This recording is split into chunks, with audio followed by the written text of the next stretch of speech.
Amém. Glória a Deus. Aleluia. Quero pedir que você abra sua Bíblia comigo. Tito capítulo 2. Tito, capítulo 2. Os irmãos têm visto também que eu tenho tentado trazer algumas palavras para os irmãos. As mensagens, elas vêm também motivadas pelo ensino bíblico que nós estamos tendo. E nós estamos falando das epístolas pastorais. E essa carta de Paulo a Tito é uma das 3 epístolas pastorais que Paulo encaminha a 2 homens jovens, pastores, no cuidado com a igreja. Há mais 2 epístolas pastorais, 1ª e 2ª Timóteo, onde Paulo também dá as mesmas instruções para o jovem discípulo Timóteo, para que cuidasse da igreja. E aqui também, da mesma maneira, é de responsabilidade do apóstolo em instruir este jovem rapaz também no cuidado da igreja na ilha de Creta. E nós vamos ler esses 2 textos e em seguida nós oramos. E aí nós vamos iniciar a mensagem. A mensagem dessa noite ela é uma mensagem curta, objetiva, mas ela é profunda. Ontem à noite, na hora que eu estava dando os últimos retoques ali na mensagem, eu convidei a Renata e depois eu chamei a Thalita e eu fiz uma pergunta para elas que eu vou incentivar você nessa noite também fazer para os seus familiares. E elas me responderam sem titubear, sem pensar muito. E eu dei glória a Deus por isso, porque não tem muito a ver com minhas habilidades naturais, mas tem muito a ver a resposta com aquilo que o Senhor tem feito na nossa vida. Amém? Vamos ler esse texto. Tito, capítulo 2, versículo 7 e versículo 8. Diz assim: seja você mesmo um exemplo de boas obras. No ensino, mostre integridade, reverência. 8. Linguagem sadia e irrepreensível, para que o adversário seja envergonhado, não tendo nada de mal a dizer a nosso respeito. Oremos.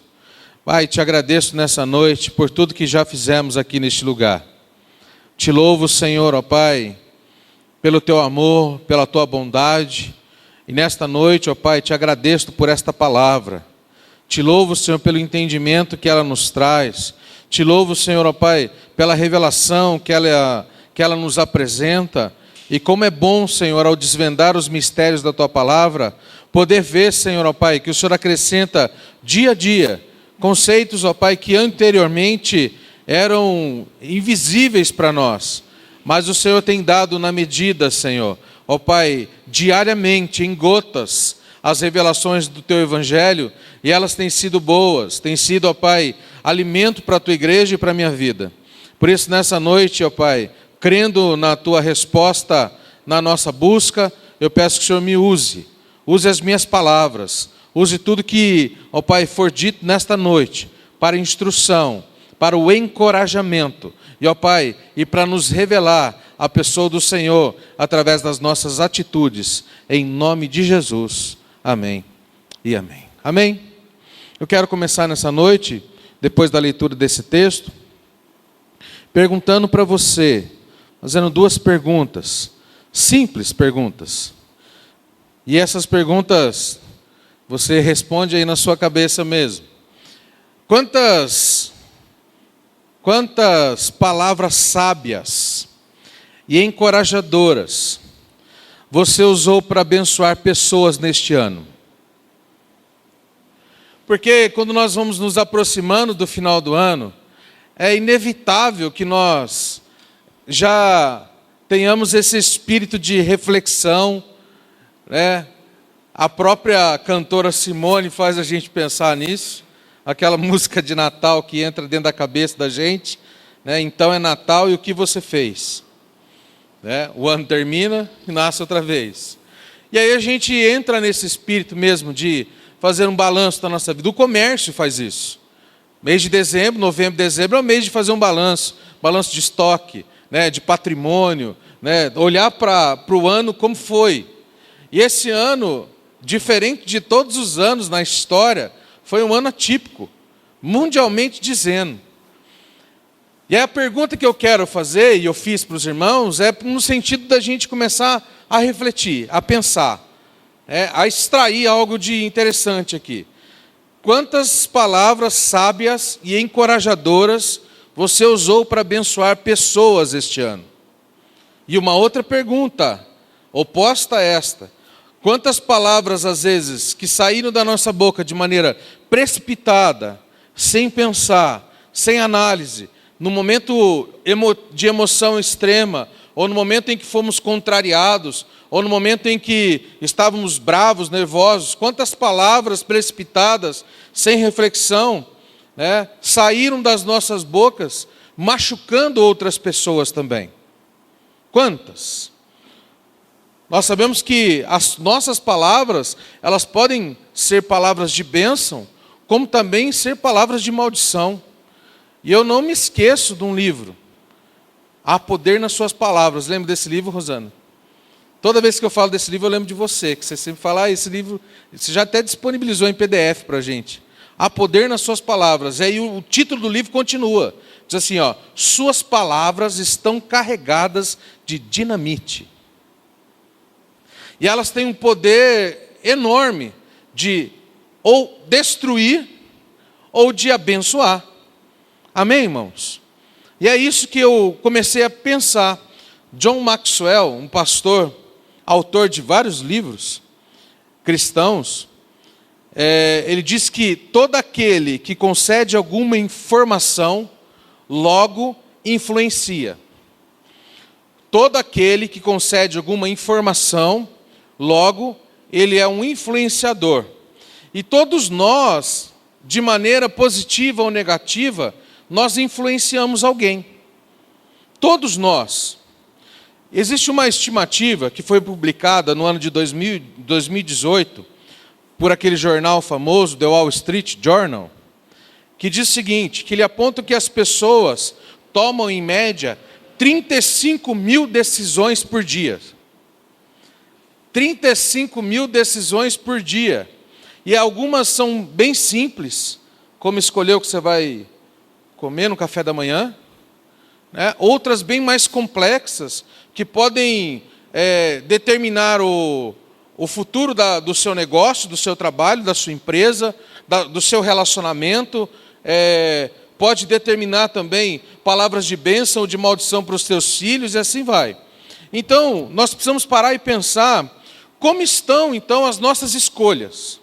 E como elas são escolhas que são influenciadas, ou como as nossas palavras se transformam em escolhas, ou até mesmo escolhas nossas, para abençoar pessoas. A gente sabe que há um esforço gigantesco das empresas que trabalham com marketing pesado para influenciar as suas decisões. Diariamente eles fazem isso. Que roupa que você veste, que shampoo que você usa, que comida que você come, tudo isso se a gente parar para pensar, às vezes são influências que nós recebemos e nem sempre são escolhas nossas. Você já comprou alguma coisa sem querer comprar? Já. Eu já, várias vezes. Você já comeu alguma coisa que você não queria comer? Mas não estava nem na sua cabeça? Mas depois você comeu, você fala, por que eu pedi isso? Por que eu comprei isso? Por que eu comi isso? E aí, tem muito a ver, sim, com as influências externas que nós recebemos todos os dias. E hoje, não sei se você sabe, eu sei que é algo que assim tem crescido bastante. Hoje, isso é profissão. Existem os influenciadores. E os influenciadores, nem sempre, eles ditam aquilo que você faz, mas eles falam aquilo que eles fazem. E aquilo que eles fazem, às vezes, se tornam coisas que nós, sem intenção nenhuma, também nos vemos fazendo. Por exemplo, quando você pega um vídeo no YouTube e olha assim, 20 coisas que fulano não gosta de fazer. E aí você para o seu tempo para assistir as 20 coisas. E das 20 que ele fala, você se identifica com algumas. Você fala, puxa, eu também não gosto dessa. Eu também não gosto dessa. Ou eu gosto dessa. Não é? Então, as pessoas, o marketing e o mundo está cheio de pessoas que intencionalmente querem te influenciar. Querem que as suas decisões, querem que as suas atitudes sejam por eles reproduzidas. Eu não sei se você entende isso, e a gente olhando para um ramo da filosofia, existe uma palavra que chama heteronomia. Já ouviu falar sobre essa palavra? Heteronomia. Toda criança que está em fase de formação, essa criança, por si só, ela não tem a capacidade ainda moral, ou até mesmo de pensar em fazer escolhas. Então, as escolhas que ela faz, elas são baseadas nas escolhas daqueles que têm autoridade moral sobre ela. Por exemplo, os seus pais. Então, os pais influenciam e mostram as direções e os caminhos para as crianças. Amém, gente? É isso? Nós ensinamos os filhos, olha, tem que comer legumes, olha, não pode não pode falar assim com o amiguinho, não pode desobedecer, não pode mentir, não pode... Né? E nós vamos influenciando as crianças até chegar um determinado momento em que essa palavra heteronomia se transforma em autonomia, aonde a criança já tem a capacidade, ou o indivíduo, de tomar as suas decisões, né, por si só. Lembrando que as decisões são tomadas por si só, mas ele já teve uma formação moral, uma influência dos seus pais, daqueles que são influenciadores, daqueles que marcaram a sua vida, daqueles que foram referência, e a partir de então eles começam a viver a sua vida tomando as suas decisões.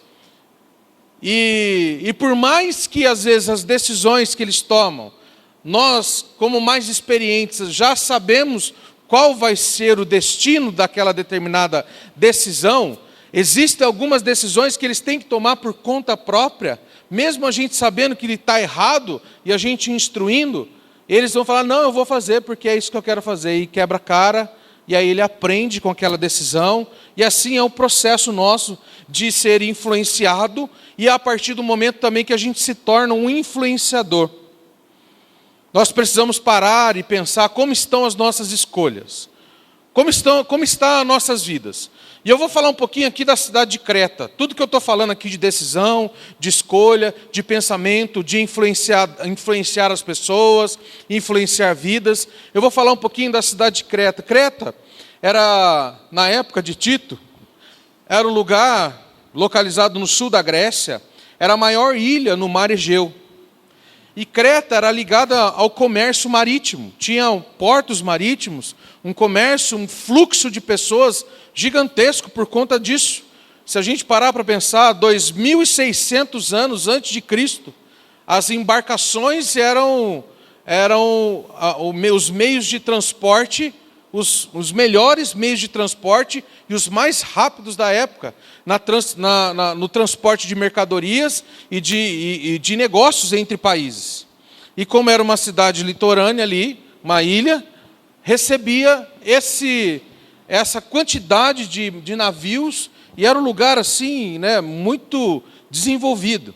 E ali nessa cidade, nessa ilha de Creta, 2.600 anos antes de Cristo, desenvolveu-se ali uma civilização, chamada de civilização minoica. E nessa cidade, a religião, os cretenses, eles eram muito ligados à figura da mulher. Imagens femininas ali aparecem em afrescos, em esculturas ligadas às práticas religiosas sempre. Uma outra coisa interessante, que eu não sabia e descobri com essa pesquisa, A deusa, a mãe deles também, segurava serpente nas suas mãos, tinha grande importância para os cretenses, e além da deusa mãe, tinha um outro animal que era muito reverenciado por eles, que era o touro. O touro possuía ali uma importância no cenário religioso cretense, porque em função da sua imagem de força e de fertilidade. E eu sei que para eles era uma referência esse modelo. E o principal mito dos cretenses é o mito do Minotauro. Já ouviu falar do Minotauro? Minotauro representado por um forte homem, com cabeça de touro. E olhamos para este mito do Minotauro, representa exatamente aquilo que os cretenses acreditavam. Era uma cidade marcada, e olha só que interessante, era uma cidade marcada pela falsidade. Era uma cidade marcada pela corrupção. Você não podia confiar nas pessoas. Porque se você contasse alguma coisa para alguém, aquele poderia se fazer de seu amigo e ser o seu inimigo. Ele poderia chegar perto de você e dizer, olha, conta para mim, me fala, seja aí o meu confidente. E aí logo seria espalhada aquela notícia por ali. Esses eram os cretenses. Esta era a cidade idólatra, corrupta, falsa. E aí, grandes mudanças precisavam acontecer nessa ilha. E Paulo sabia que grandes mudanças precisavam acontecer neste lugar. Grandes mudanças. E o apóstolo Paulo, olha só que benção, movido pelo Espírito Santo, escolhe um jovem, um rapaz, chamado Tito, e diz para ele que a missão dele naquele lugar era o que ele precisava fazer. E nós precisamos entender também que a missão que Paulo dá a Tito, em primeiro lugar, no versículo que nós lemos, se você olhar de novo para o versículo, capítulo 2, versículo 7, primeira lição que ele fala para Tito: seja você mesmo, olha aí o que está dizendo, exemplo. Seja você mesmo, exemplo. E essa era a missão dele naquele lugar. Mas primeiro eu quero falar com você nessa noite, chamar a sua atenção, e nós precisamos entender, se nós queremos uma mudança à nossa volta, se nós queremos uma mudança nos lugares onde nós estamos, se nós queremos uma mudança na nossa casa, se nós queremos uma mudança no nosso trabalho, se nós queremos uma mudança no ministério da igreja, se nós queremos uma mudança na igreja, se nós queremos uma mudança, mudar a sociedade que nós vivemos, nós vivemos numa uma sociedade falsa, corrupta, idólatra, semelhante aos cretenses. Se nós queremos uma mudança nessa sociedade, vou dar uma dica para você nessa noite. Se nós queremos essa mudança ao nosso redor, essa mudança primeiro começa em nós. Para que as coisas mudem à sua volta, o primeiro que precisa mudar é você. É você. Você já parou para pensar, dentro dos conflitos e das dificuldades que você enfrenta, se você também não é o causador dessas dificuldades, desses conflitos? Porque às vezes nós sempre pensamos que não somos. Mas você já parou para analisar se não é você? Então, para que a gente mude o nosso entorno, nós devemos começar uma mudança primeiro dentro de nós. E existem algumas atitudes aqui, que se essas atitudes se tornarem hábitos para nós, nas nossas vidas, elas vão dar início a grandes mudanças em nós. Vão dar início a grandes mudanças ao nosso redor. E aí nós vamos nos beneficiar dessas mudanças também, que vão acontecer à nossa volta. Quem está na nossa volta, em casa, também vai se beneficiar. Quem está ao nosso lado no trabalho, que faz parte da nossa equipe de trabalho, a empresa que nós trabalhamos, o nosso negócio, também vai se beneficiar com essa mudança em nós. Se nós mudarmos também a nossa atitude na escola, nos ambientes onde nós frequentamos, nas universidades, as coisas também vão mudar o nosso ambiente. Se nós estamos num lugar, numa igreja, numa comunidade, e nós clamamos por uma mudança, se nós mudarmos, a comunidade, a igreja, as pessoas que ali estão, também vão mudar e vão nos beneficiar. Quem está entendendo, diga amém. E Tito, no capítulo 2, no versículo 7, no versículo 8, fala exatamente disso. E existe uma lei que nós conhecemos, que você conhece muito bem. E eu fui falar sobre lei, pensar sobre lei. Lei é uma regra categórica. Regra categórica. E lei também, diante da Constituição nossa, é uma norma escrita, emanada de um poder competente. E ele é um pronunciamento solene do direito, e de acordo com o artigo 5º, inciso 2º da Constituição Federal, ninguém pode ser obrigado a fazer ou deixar de fazer alguma coisa em virtude de uma lei. Não sei se você sabia disso. Ninguém pode ser obrigado a fazer ou deixar de fazer alguma coisa senão em virtude de uma lei. Se não existe lei, você não é obrigado a fazer. Se não existe uma lei que determina determinada conduta, você não é obrigado a fazer. Mas, quando a lei existe, você precisa cumprir essa lei. E mesmo que você não cumpra esta lei, e mesmo que você não tome esta lei como deve ser tomada à risca, ela vai se cumprir, pronto, acabou, independente da sua atitude. E se você for pego descumprindo esta lei, você vai sofrer as sanções disciplinares ou criminais de ter descumprido esta lei. Então há uma ação e uma reação com relação à lei nas nossas vidas. E existe algo na palavra de Deus que é chamado de lei da semeadura. Conhece a lei da semeadura? Independente se você acredita nesta lei ou não acredita, se você se baseia nesta lei, nas suas atitudes, ou não se baseia nela, ela se cumpre na sua vida sem o seu consentimento. A lei da semeadura diz que tudo aquilo que você planta, é possível eu colher alguma coisa sem plantar? Não. Mas se eu planto algo bom, eu colho algo bom. Se eu planto algo mal, eu colho. Não tem muito a ver com o ato de agricultura neste caso. Mas a ilustração da lei da semeadura é nas condições mesmo, nas questões aonde vai ser determinado o seu tipo de comportamento, ou até mesmo as atitudes que você tem, as escolhas que você faz, se são boas ou se são más, você colhe frutos dessas suas escolhas e daquilo que você planta. E pronto. E Deus não interfere nessa lei da semeadura.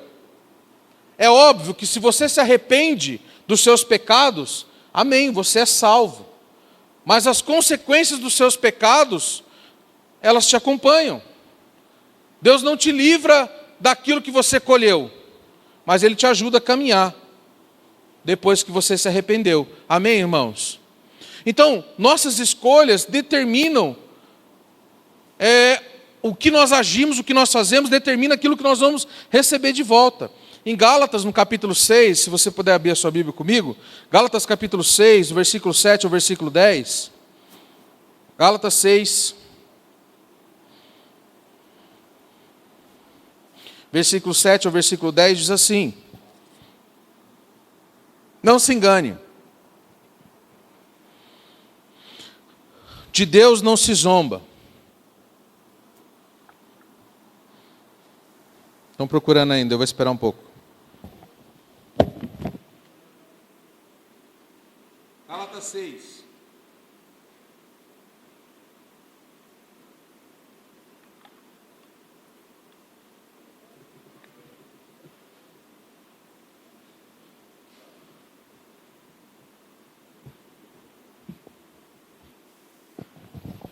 versículo 7 ao versículo 10. Não se engane, de Deus não se zomba, pois aquilo que a pessoa semear, isso também colherá.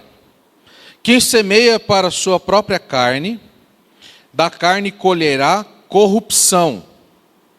Mas quem semeia para o Espírito do Espírito colherá vida eterna.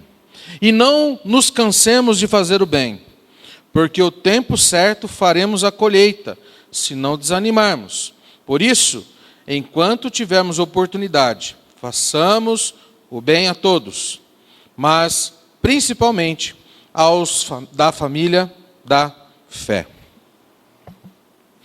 Olhamos para esse texto de Tito e agora de Gálatas, nós olhamos que Tito tinha ali que fazer muitas escolhas. E todos os dias nós somos influenciados, como eu já disse. E Paulo sabia que aquela ilha precisava ali de muitas mudanças. Por isso ele mandou Tito para aquele lugar.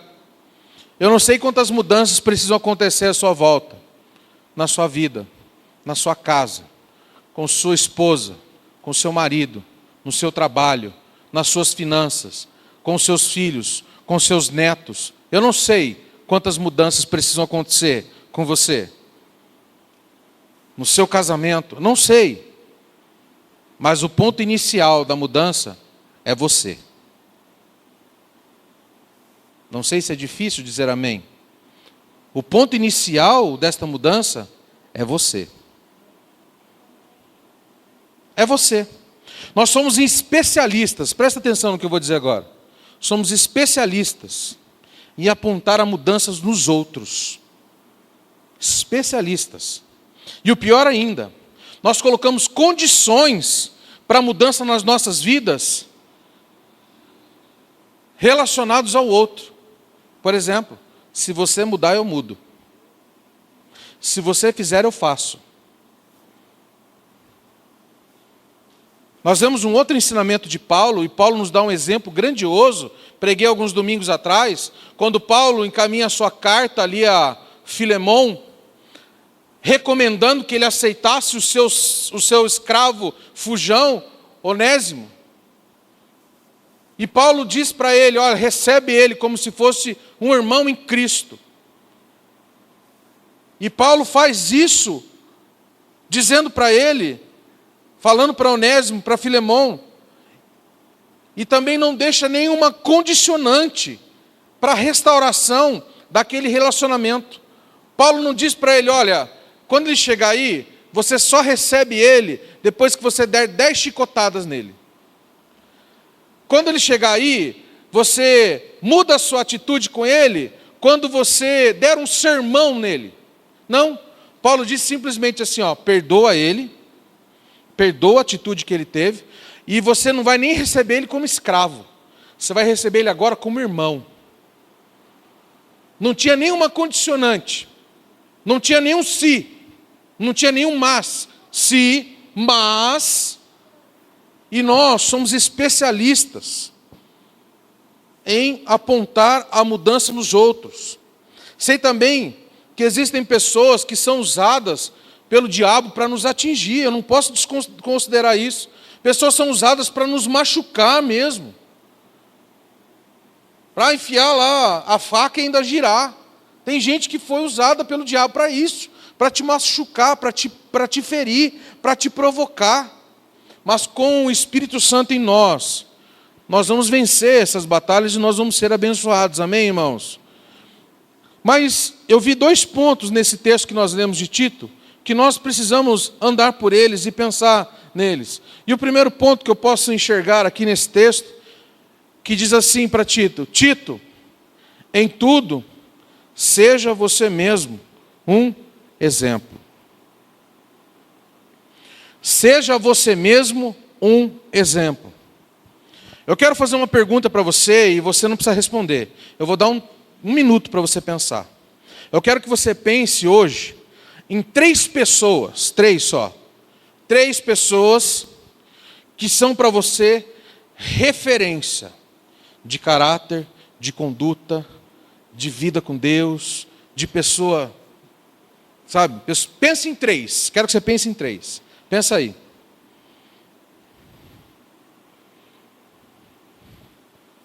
É difícil achar 3? 5. Dificultou?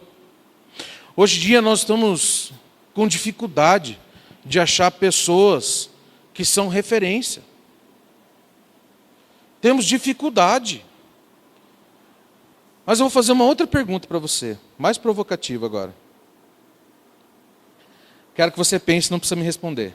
Pensa agora você, para quantas pessoas você é considerado como exemplo? Pensa aí. Para quantas pessoas você é considerado como um exemplo? Paulo está dizendo para Tito, Tito, você vai chegar naquela cidade com todos esses problemas. São idólatras, adoram deuses, adoram a mulher, adoram o boi, são mentirosos, são falsos, são tudo isso. Você vai ter que mudar aquele lugar. Tito chegou lá, quem era o referencial de Tito naquele lugar? Tinha algum referencial ali? Tinha algum ponto de referência ali para Tito caminhar? Mas Paulo disse para ele, você vai estar num lugar onde você vai olhar para a sua direita e vai só olhar para a sua esquerda, você não vai ver nenhuma referência. Mas Paulo disse para ele, seja você mesmo o exemplo. Seja você mesmo o exemplo. Para quantas pessoas você é exemplo? Será que eu estou dando exemplo? Será que você está dando exemplo? E alguns ainda batem no peito e dizem, eu não sou exemplo para ninguém. Não me segue porque eu não sou novela. Tem alguns ainda que falam isso. Irmão, como que eu posso dizer isso sendo cristão? Não posso. Está contra a palavra de Deus eu dizer isso. Por quê? O que nós temos que fazer como cristãos é ser aquilo que Paulo disse. Sede meus imitadores, como eu sou de Cristo. Se eu não tenho também pessoas que me olham como exemplo, eu preciso mudar alguma coisa na minha vida e na minha maneira de viver, então, a partir disso. Paulo olha para aquele jovem Tito. Olha, tem tanta coisa errada aí, Tito. Tem tanta coisa que precisa mudar, Tito. Tem tanta coisa que precisa acontecer. Mas primeira coisa que você vai fazer e vai iniciar essa mudança é sendo um exemplo. Seja você mesmo um exemplo. É engraçado, irmãos, eu digo engraçado porque as coisas elas acabam se repetindo ao longo da história. Eu tenho visto, assim, quase que em uma voz só, de maneira unânime entre as pessoas, a justificativa das pessoas, quando às vezes elas se desligam das igrejas. Hoje nós temos essa facilidade de mudar de igreja para igreja. E às vezes eu fico pensando, alguns dias aí eu já tenho recebido algumas pessoas de outras denominações, algumas pessoas que me mostram a intenção de caminhar conosco, e aí, sem eu perguntar, de que ministério você vem? Ah, pastor, eu saí da tal igreja. E a justificativa sempre é a mesma. Sabe qual é a justificativa? Sabe, pastor, lá tinha muita coisa errada. Sabe, pastor, lá o pastor, lá não tinha coisa, lá não funcionava. Lá tinha muita coisa que não dava certo. O pastor de lá, sabe? E aí, eu termino o papo quando a pessoa fala assim, e Deus mandou eu sair. Amém, irmão? Glória a Deus. Aí eu fiquei pensando nesse texto. O Espírito Santo dirigindo Paulo. Quem concorda que o Espírito Santo dirigia Paulo? Se você não concorda, você precisa começar a ler a Bíblia. Paulo escreveu 13 livros da Bíblia, inspirado pelo Espírito Santo. E alguns que se perderam ainda. Homem de Deus. Tinha direção do Espírito Santo na vida ou não tinha? Tinha ou não tinha? Paulo pega toda essa direção, toda a sua experiência, o direcionamento do Espírito Santo, pega um camarada, um jovem, e fala para ele assim: filho, eu vou te mandar para um lugar. Eu vou te mandar para o meio do fervo. Eu vou mandar você para um lugar onde está tudo errado. Não tem nada certo. Você não tem referência. Você vai ter que ser o exemplo naquele lugar. Vou te mandar para lá para você resolver essa parada. Se eu fosse por esse raciocínio de Paulo, eu mudaria esse pensamento de Paulo. E se eu fosse pensar na justificativa das pessoas hoje, em apontar a falha dos outros, Paulo teria que ter uma outra atitude com Tito, ao invés dessa. Tito, não vou te mandar para lá não, porque lá tem muito problema. Vou te mandar para um lugar melhor, onde não tem problema, onde não tem dificuldade. Mas Paulo faz inversamente proporcional às justificativas das pessoas de hoje. Paulo manda ele para o meio do buraco e fala: agora cuida desse negócio aí, resolve isso aí. Sabe como você resolve? Seja exemplo, se vira. E a atitude nossa, quando nós estamos em meio a conflitos e a lugares ou situações, é sempre a mesma: pular fora do barco. Por isso que eu disse para você nessa noite que a mudança, ela precisa primeiro começar dentro de você. Se o lugar que você está, a sua casa, o seu trabalho, a sua igreja, a sua família, os seus filhos, tudo que você está fazendo, se está atribulado lá, irmão, começa a mudança primeiro em você. Não pula fora do barco, não. Quem crê, diga amém. Está entendendo o que eu estou dizendo ou não? E aí, às vezes, nós precisamos entender que a mudança precisa acontecer primeiro dentro de nós, na nossa atitude.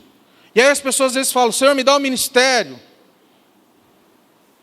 Mas antes de ter um ministério, você precisa começar a aprender e a entender e a lidar com as situações da sua própria vida, querido.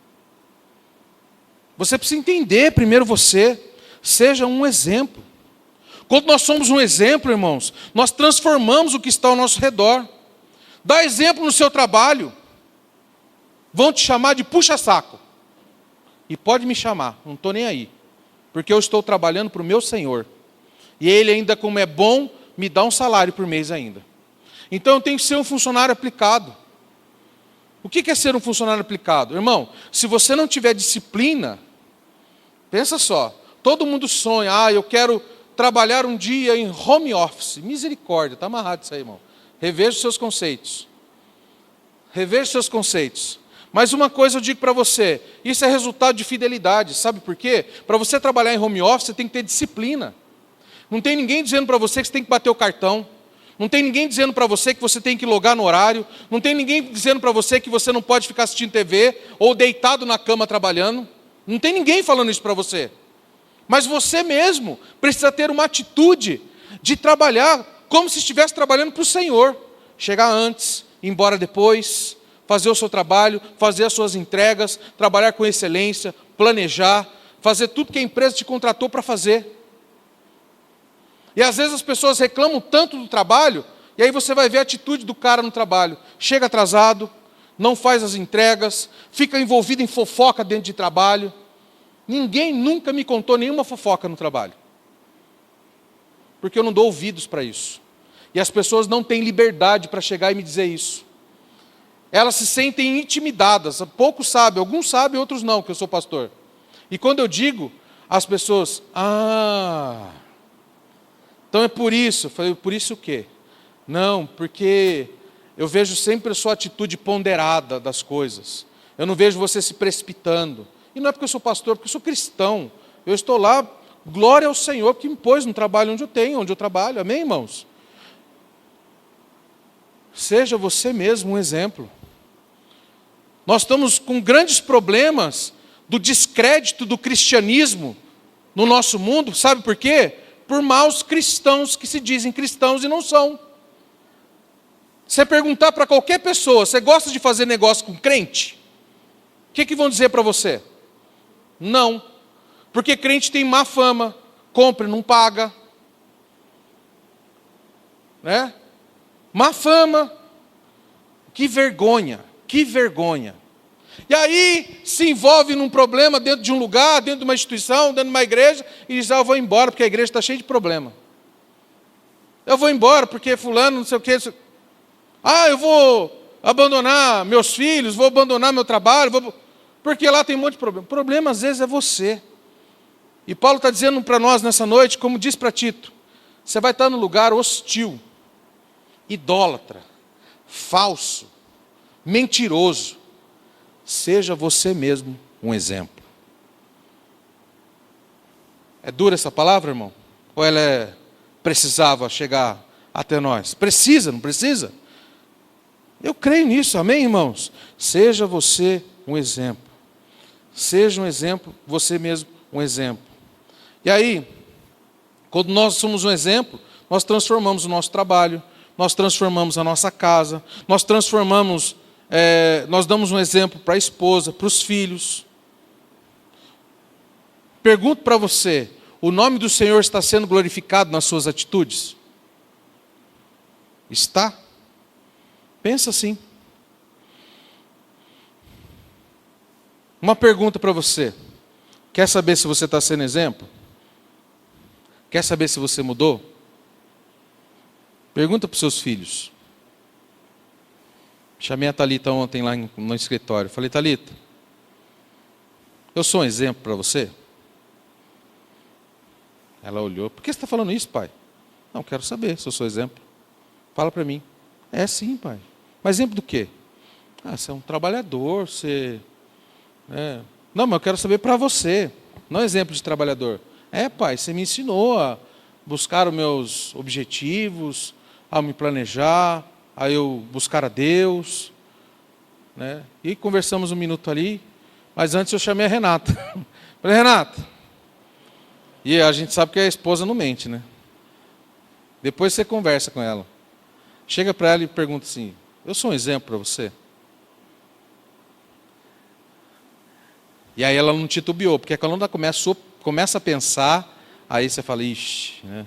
Mas ela falou, não estou falando isso para me engrandecer, gente, porque eu tenho certeza que se eu tivesse falhas, ela ia apontar, como aponta. E é importante que aponte mesmo, que nos mostre que a gente tem que mudar. Não é a nossa capacidade de não errar, mas é a nossa capacidade, depois dos erros, de consertar. Amém, irmãos? Todo mundo erra. De pedir perdão, consertar e continuar caminhando. Vamos embora. Aquilo que eu fazia, eu espero não fazer mais. Vamos embora. Usa a Bíblia, esquecendo-me das coisas que para trás ficam, prossigo para o alvo, para o prêmio da soberana vocação em Cristo Jesus. Amém, irmãos? Mas as pessoas que vão te apontar, se você é não referência, são aquelas que estão mais perto de você. Elas têm a capacidade de dizer isso para você. Elas têm a liberdade de falar isso para você, se você é ou não exemplo para ela. Uma coisa que eu quero deixar para vocês nessa noite, não corra atrás de bênção. Tem muita gente que muda de igreja para igreja correndo atrás de bênção. Eu vou dizer uma coisa para você, irmão, não corra atrás de bênção. Seja você um exemplo, que as bênçãos vão vir atrás de você. Amém? Seja você um exemplo, que a bênção chega para você. E a gente tem experimentado muitas coisas. O Andrezão nem sabe disso. Falei, Andrezão, estou precisando, falei para Renato, preciso comprar uns paletó aí, Renato. Tal. E o Andrezão chegou com um monte lá. Falei, aí, pastor, para você. A bênção chega, irmão. Muitas coisas têm acontecido. E a gente fala assim, Senhor, por quê? Seja você mesmo um exemplo. Pastor, não tenho sido até hoje. Hoje é o dia de você começar. Amém? Você não pode mudar o que aconteceu no passado. Você não tem controle do que vai acontecer amanhã, mas hoje você pode ser o exemplo. Hoje você pode, para os seus filhos, para a sua família, para a sua igreja, para o seu trabalho, para onde você estiver. Seja o exemplo. Amém? E olha só, o interessante é que nós aprendemos, nós influenciamos e nós ensinamos. Você sabe qual que é a raiz da palavra ensino? Professoras que estão aí. Raiz da palavra ensino. Sabe de onde veio essa palavra ensino? Ensino é um termo, uma raiz de ensino, que vem do latim, insigne, ou seja, gravar, colocar uma marca. In significa em, signum, marca, sinal. Ensinar é deixar um sinal. E todas as vezes que o aluno ou aquele que você ensinou se lembrar daquele sinal, ele vai se lembrar de você. É interessante que às vezes eu ando, né, no Padre Anchieta, onde dei aula há muitos anos. Hoje até encontrei um aluno na porta saindo da votação. E aí é legal, né? Porque assim, às vezes você dava aula para o aluno. Uma das pessoas que eu dei aula foi o namorado da Thalita. E aí ele chegou em casa um dia e falou: você foi meu professor. Eu falei: quê? Fui seu professor. Se eu soubesse, cara, eu já tinha... Naquela época que você... Né? Eu tinha... Né? Se eu soubesse, eu tinha dado uns rodos de você no futebol, mas não sabia que você ia ser namorado dela. E, às vezes eu encontrei um hoje na porta saída da escola, e aí ele... E assim, normalmente, eu dava aula para as crianças, aí ele... E aí, professor? Eu olhei, tá lembrado de mim? Falei: ô Tiago, tudo bom? Lembrei de você, né? E aí é legal, porque às vezes alguns alunos, esses dias eu recebi uma mensagem de uma irmã nossa da igreja do Padre Anchieta, que a filha dela completou 20 anos, e eu fui professor dela. E aí ela me mandou uma mensagem no dia do aniversário da menina, e falou assim: Mateus, todas as vezes ela se lembra de você. E ela disse que você deixou uma marca na vida dela. Positiva. Você influenciou a vida dela. E é muito gostoso ouvir isso. Que você deixa uma marca, você ensinou, você deixou um sinal. Deixou um sinal na vida da pessoa. E todas as vezes que ela se lembrar daquilo, de uma música, ou de uma palavra, ou daquele conceito, ela vai se lembrar de você. Quantas pessoas você tem influenciado? Para quantas pessoas você tem sido um exemplo? Quantas pessoas você tem sido uma marca, um sinal? Você já ouviu esse texto? Ele é muito bom para você colocar ele no WhatsApp. Tem muita gente que coloca ele lá no status. A palavra convence, mas o exemplo arrasta. A palavra convence, mas o exemplo arrasta. Eu me lembro do meu pai que dizia: faça o que eu mando e não faça o que eu faço. Era essa máxima do meu pai. E eu acho que os pais da minha época eram assim também, não é? Você está se lembrando dele. Faço o que eu mando e não faço o que eu faço. Quando na verdade esse ditado é o contrário. Né? Porque eu tenho que dar um exemplo para você me seguir. Eu tenho que ser um exemplo para você. Né, Julinha? Quando Samuel levanta à noite para pegar os biscoitos, lá você tem que ir atrás. Fazer o que ele faz. Samuel, a Júlia fica lá: o que meu pai está comendo? E vai atrás de Samuel. 1 Coríntios, capítulo 1, versículo 11, é um texto que você conhece. Você sabe ele de cor. Sede meus imitadores, como também eu sou de Cristo. 1 Coríntios 1, 11. Que marca um discípulo é reproduzir o que ele aprendeu do mestre. É isso que marca um discípulo. E olha só, o seu velho homem vai gritar, vai gemer, vai querer sair da jaula, o seu velho homem. Vai querer pular da jaula. Mas eu vou reproduzir o que o meu mestre me ensinou. Amém, irmãos? Vou reproduzir o que ele me ensinou. E segundo, para terminar, o segundo ponto dessa mensagem, o primeiro é: seja um exemplo. O segundo está no mesmo texto de Tito, no capítulo 2, no versículo 8. E aí você vai entender porque eu falei tudo das suas palavras, quantas palavras você abençoou as pessoas durante esse ano. Versículo 8 diz assim, no final do 7. No ensino, mostre integridade e reverência. No 8. Linguagem sadia e irrepreensível. A segunda recomendação que Paulo dá para Tito no meio da bagunça, em Creta, use uma linguagem sadia. Use uma linguagem sadia. Quais são as suas palavras? O que você tem verbalizado em sua casa? O que você tem verbalizado no seu trabalho? O que você tem falado para os outros? O que você tem falado para os seus filhos? O que você tem falado para a sua esposa? O que você tem falado para o seu marido? Você mesmo que está me ouvindo aí também, nessa mensagem, aí na sua casa. O que você tem falado para o seu marido? O que você tem falado para a sua esposa? E aí eu termino fazendo referência também a um texto falando sobre a língua. A língua reflete a pessoa. Aquilo que você fala reflete quem você é. Se você está ou não nervoso, não interessa. A Bíblia está dizendo isso. Abre lá comigo em Tiago, no capítulo 1. Tiago, capítulo 1. Vai um pouquinho para frente aí. Se só sai coisas ruins da sua boca, se só sai coisas ruins descontroladamente, isso tem mostrado quem governa a tua vida. Tiago, capítulo 1, versículo 26. Olha o que diz esse texto. Se alguém supõe ser religioso, mas não refreia a língua, está enganando a si mesmo. A sua religião é vã. É isso que Tiago está dizendo.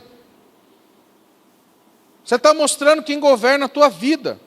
Um outro texto de cuidado com a língua, no mesmo livro de Tiago, no capítulo 3, no versículo 2, diz assim: porque todos tropeçamos em muitas coisas. Se alguém não tropeça no falar, é o indivíduo perfeito, capaz de refrear também todo o corpo. É o que ele está dizendo, cuidado com a língua. E ele apresenta também o perigo da língua, no capítulo 3, no versículo 6. Olha o que diz lá no capítulo 3, 6. Olha, a língua é um fogo, é um mundo de maldade. A língua está situada entre os membros do corpo e contamina o corpo inteiro. E não só põe em chamas toda a carreira da existência humana, como também ela mesma é posta em chamas pelo inferno. Irmão, cuidado com aquilo que você fala, o perigo da língua. Mas olha, uma outra coisa que eu acho bacana aqui, ó, Tiago capítulo 3, o versículo 9 e 10, continua dizendo: com ela, bendizemos ao Senhor e Pai.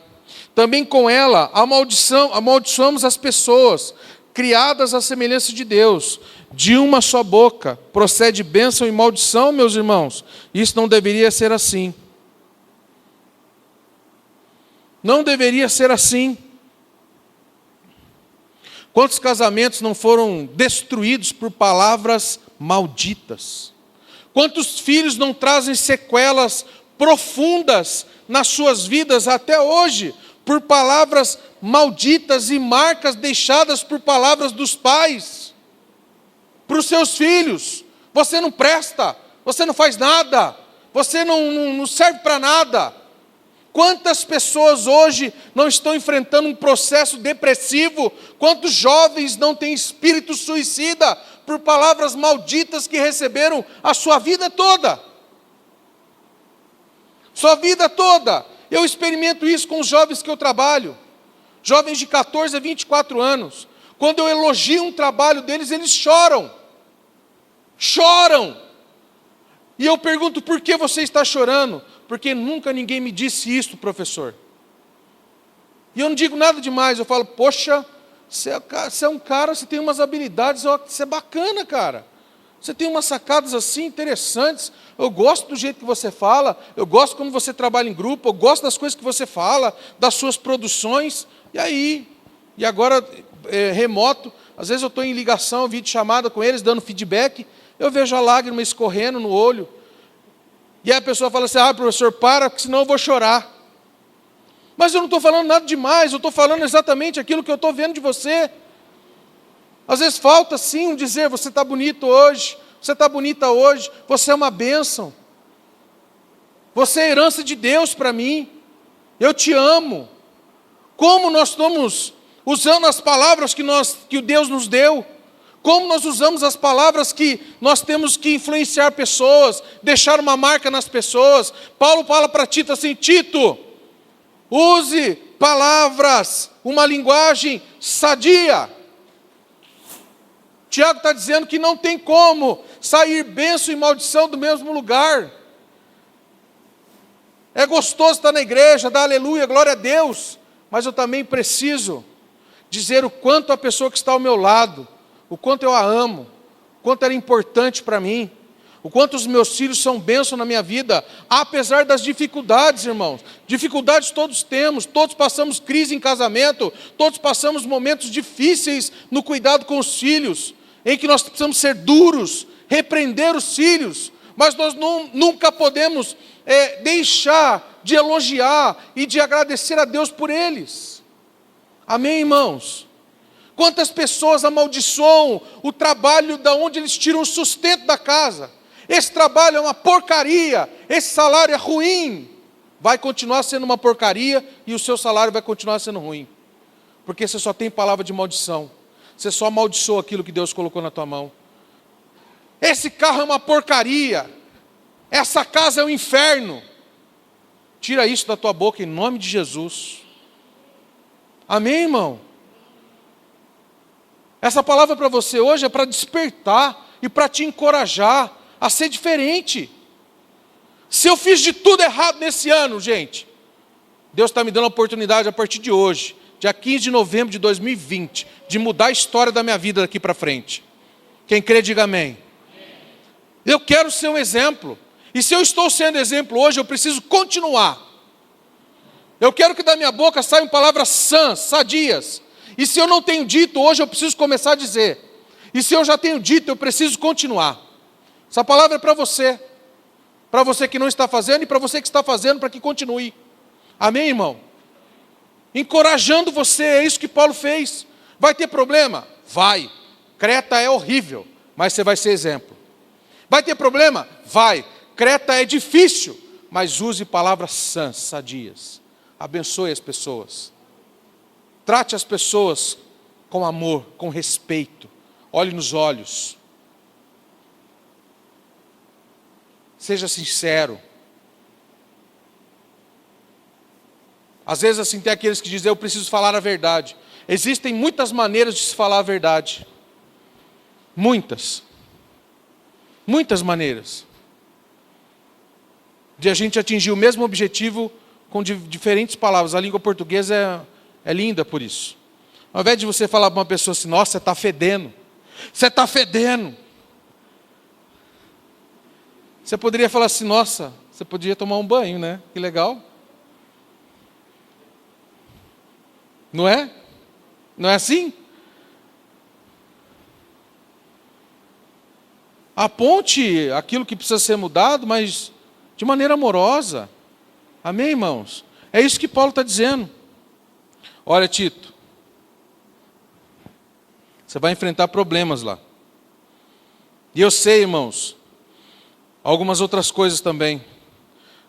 Quantas marcas profundas, ferimentos abertos causados por palavras malditas.